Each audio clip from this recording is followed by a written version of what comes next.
Hoy vamos a estudiar las leyes de Shvitat Yom Tov, capítulo 3, del descanso en Yom Tov, el tercer capítulo. Para tener un poquito de contexto, para entender este capítulo mejor, en la época del Rambam y durante la mayor parte de la historia judía, sacrificar o hacer shechitá, un animal, la gente lo hacía en casa, para la fiesta. Eso era algo normal. No había supermercados ni carne empaquetada. La familia compraba o criaba el animal y el propio dueño o el carnicero lo hacía la shejitá y después lo desollaba, lo salaba y lo preparaba en casa. Y todo esto podía ocurrir en el mismo Yom Tov. Por esto el Rambam dedica este capítulo en un capítulo entero a los detalles de ese proceso, porque era la realidad cotidiana de esa época. Ojo, todas estas leyes aplican hoy en día, solo que capaz suenan un poco no tan familiar por el hecho de que nosotros compramos carne y lo compramos antes de Yom Tov, y no es común hoy en día encontrar a alguien haciendo shechitá y haciendo preparación de esa forma, pero en otras épocas sí. Halajá 1. Quien tiene tierra preparada o ceniza apta para cargar puede sacrificar un ave o un animal en Yom Tov y cubrir su sangre. Si no tiene tierra ni ceniza preparadas, no debe sacrificar ave ni animal en Yom Tov. Si transgredió y lo hizo, no cubre la sangre hasta la noche. ¿De qué estamos hablando? Hay una mitzvah de Kisui Hadam, es un mandamiento de la Torah que aplica cuando se sacrifica un ave o una bestia salvaje, pero no a un animal doméstico como una vaca o una oveja. Después de la shechitá se esparce tierra o ceniza sobre la sangre para cubrirla. Para poder hacer esto en Yom Tov, la tierra o ceniza tiene que haber estado preparado desde antes. Por eso él dice, si lo tienes preparado, entonces puedes usarlo. De igual manera, no se debe sacrificar en Yom Tov un animal sobre el cual existe duda de si es una bestia salvaje o un animal doméstico. Si lo sacrificó, no cubre la sangre hasta la noche, aunque tenga tierra o ceniza preparadas. ¿Por qué? Porque si un observador ve que se cubre la sangre, va a asumir que el animal es definitivamente una bestia salvaje, y eso lo llevaría a un error grave. La grasa de una bestia salvaje está permitida, pero la grasa de un animal doméstico está prohibida. Para evitar esta confusión, no se cubre la sangre en caso de duda. Halajá 2. Si alguien sacrificó un animal antes de Yom Tov y no cubrió la sangre en ese momento, no puede cubrirlo en Yom Tov porque esa acción debió haberse hecho antes. Si sacrificó un animal doméstico y una bestia o ave en Yom Tov y su sangre se mezclaron, no cubre hasta después de Yom Tov. Si tiene tierra o ceniza preparadas, entonces, y puede cubrir toda la sangre con una sola palada, lo hace. Halajá 3.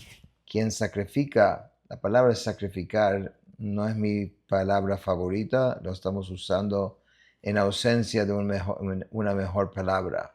Es shechitá lo que estamos hablando.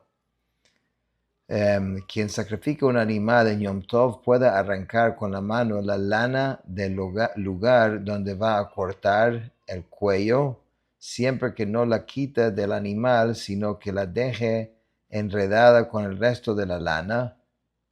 Con un ave, en cambio, no puede arrancar las plumas con la mano, porque eso es el procedimiento habitual para desplumar.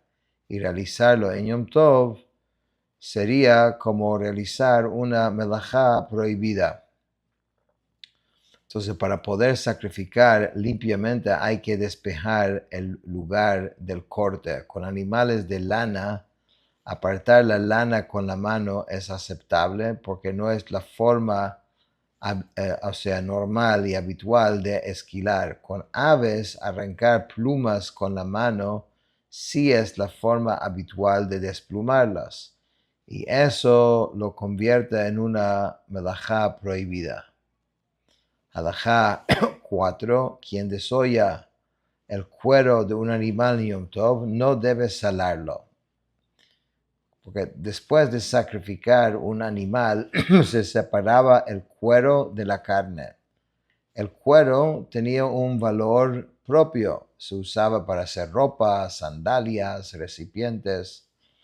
Para conservarlo y convertirlo en cuero utilizable había que salarlo. La sal extraía la humedad e iniciaba el proceso de curtido.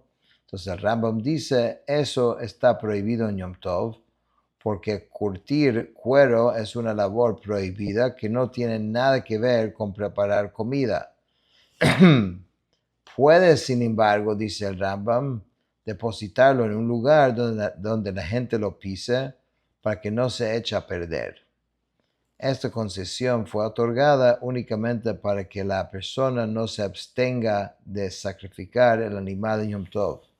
O sea, si no pudiera hacer nada con el cuero, quizás evitaría de hacer la shechitá. Para no perjudicar la alegría de la fiesta, se le permite al menos pisarlo para conservarlo temporalmente. Está permitido salar carne para asar sobre ese cuero y puede hacerse con una estrategia. Se sala una pequeña porción en un lugar del cuero, otra porción en otro lugar, hasta que todo el cuero queda cubierto de sal, pero la intención es siempre la carne, no el cuero. Halajá 5. Esto aplica cuando se sala carne para asar, donde se requiere poca sal.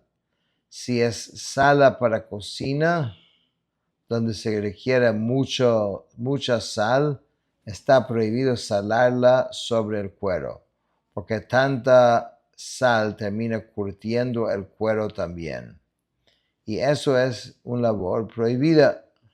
De igual manera, está prohibido salar grasas, voltearlas o extenderlas al viento para que se sequen, porque las grasas no se comen directamente y todo lo permitido en Yom Tov es únicamente para lo que se va a comer en la fiesta. Halajá 6. Quien desolla un animal en Yom Tov no debe usar la técnica llamada regol. ¿Qué es regol? ¿Qué significa? Era una técnica especial de desollado que consistía en hacer un solo orificio en una de las patas del animal e introducir aire a la mano para separar el cuero donde la carne desde adentro, dejando el cuero completamente intacto sin cortes. Era la técnica preferida para obtener un cuero de máxima calidad, pero requería mucho tiempo y habilidad. Y el Rambam lo prohíbe en Yom Tov porque implica gran esfuerzo y su propósito es el cuero, no la comida. De igual manera está prohibido cortar un mango en la carne con cuchillo. Un mango era una porción de carne cortada de manera especial para que pudiera sostenerse o colgarse fácilmente. Era una práctica profesional de carnicero. El Rambam dice en Yom Tov no se puede seguir la práctica profesional habitual. El carnicero puede, sin embargo, hacer una simple marca en la carne para identificarla. Okay, halajá número 6. Quien desolla un animal en Yom Tov no debe usar la técnica llamada regol, que consiste en retirar toda la carne por un orificio hecho en una pata, dejando el cuero completamente intacto. Está prohibido porque implica gran esfuerzo y no es necesaria para la fiesta. De igual manera, está prohibido cortar un mango en la carne con cuchillo, ya que eso sería seguir la práctica habitual del carnicero. El carnicero puede, sin embargo, hacer una marca en la carne. Halajá 7. Se puede verter agua caliente sobre la cabeza y las patas del animal sacrificado y chamuscarlo con fuego para quitarle el pelo. No se puede aplicar cal, arcilla ni barro con ese fin, ni recortarlo con tijeras. No se puede cortar una verdura de manera decorativa. Sí se puede recortar de manera decorativa alimentos que tienen espinas como alcachofas o cardos. Halajá 8. Está permitido amasar una masa grande en Yom Tov. Si alguien amasó antes de Yom Tov, no puede separar la jalá en Yom Tov. Si amasó en Yom Tov, puede separar la jalá y dársela al Kohen. Si la masa está impura o la jalá se impurificó, no se hornea, porque en Yom Tov solo se puede hornear para comer.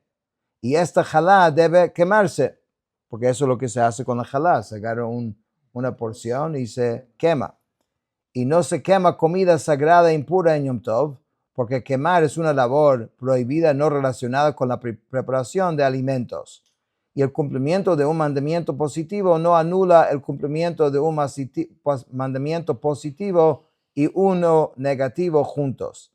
Prácticamente este capítulo nos está enseñando los límites de qué sería considerado preparación de alimento y qué ya no está considerado. Porque si quieres, puedes empezar desde cualquier momento en el proceso y decir todo esto es para preparar alimento. Pero el Rambam te está diciendo lo que de verdad es considerado sí y lo que no es. Halajá 9. ¿Qué se hace con esa jalá impura? Se deja hasta la noche y se quema entonces. En Pesach, donde dejarla hasta después de la fiesta la convertiría en leudada, no se separa jalá de la masa. En cambio, se hornea toda la masa impura y después se separa la jalá de la matzá ya horneada. Halajá 10. No se hornea en un horno de barro nuevo en Yom Tov. Decreto para evitar que el horno se agriete, arruine el pan y dañe la alegría de la fiesta. No se raspan los carbones y la ceniza de un horno o fogón, pero sí se puede aplastar. Si es imposible hornear sin rasparlos, está permitido. Se puede sellar la abertura del horno con barro o con sedimento de río, siempre que se haya ablandado el día anterior. Está prohibido mezclar barro en Yom Tov. Sí se puede mezclar ceniza con agua para sellar el horno. Muy específico de estas leyes, ¿no? Muchas de estas prácticas no son de hoy en día, por eso no son tan familiarizados para nosotros. No se unta aceite en un horno o fogón nuevo en Yom Tov, ni se frota con un trapo, ni se le aplica agua fría después de calentarlo para sellarlo. Si es necesario aplicar agua fría para bajar la temperatura del horno y poder hornear, está permitido. No se calientan piedras con la intención de asar o hornear sobre ellas, porque eso las sella. Sí se puede hornear en un horno de barro y calentar agua en una caldera. Halajá 12. No se hace queso en Yom Tov, porque puede hacerse el día anterior sin pérdida de sabor. En cambio, sí se pueden moler especias en Yom Tov de la manera habitual, porque si se molieran antes perderían su sabor. Y quieres tener la alegría y el placer de Yom Tov. La sal, sin embargo, no se muele en Yom Tov de la manera habitual, porque no pierde sabor si se muele antes. Debe molerse inclinado el mortero usando un recipiente o desviándose de alguna otra forma de la práctica normal. La pimienta no se muele en un molino de pimienta, debe machacarse en un mortero como las demás especias. Halajá 13, no se machacan granos en un molino grande si se puede hacer en un molino pequeño. Esa es la desviación requerida de la norma. En Eretz Israel está prohibido incluso con el molino pequeño porque el grano de ahí es de mayor calidad y no pierde sabor si se muele antes. Entonces aquí el Rambam está introduciendo otro aspecto de Yom Tov. Lo que se podía haber hecho antes sin perder calidad debería hacerse antes y no se debe hacer en Yom Tov, aunque es algo de comida. Halajá 14, aunque la harina fue cernida el día anterior a Yom Tov, no se cierne nuevamente en Yom Tov, a menos que haya caído una piedra, una astilla u otro objeto en ella. En ese caso puede cernirse, pero desviándose de la norma al revés sobre la mesa o de otra manera inusual. Eso se llama shinui, que siempre en Shabbat y Yom Tov hay este concepto de ciertos casos, al hacer algo de forma diferente, podría estar permitido. Halajá 15, se puede pelar grano de sus cáscaras y legumbres de sus vainas y soplar sobre ellas con ambas manos para que caigan las cáscaras.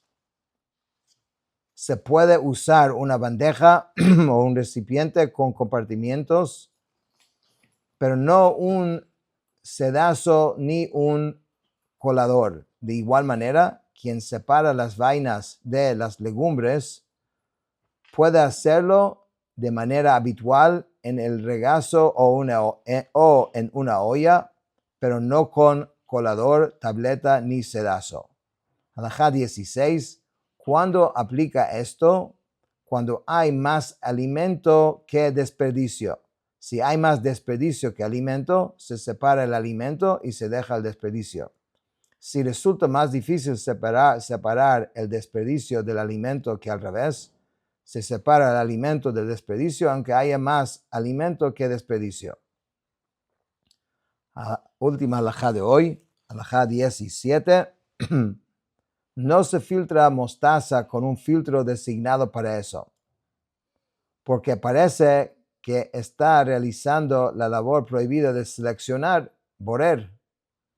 Sí se puede mezclar un huevo crudo con mostaza en un colador de mostaza y la mostaza se refinará por sí sola.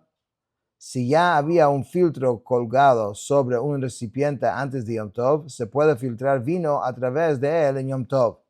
No se puede colgar un filtro en Yom Tov para no seguir la práctica habitual de la semana. Sin embargo, se puede actuar con estratagema. Yo creo que es lo que significa. Se puede actuar como una estrategia, ¿sí? De que colgarlo para sostener granadas, usarlo así y luego colocar el sedimento del vino en él para que el vino se filtre. Muchas veces en la misma halajá te da la solución de cómo puedes como que hacerlo de forma permitida. Con esto terminamos el capítulo 3.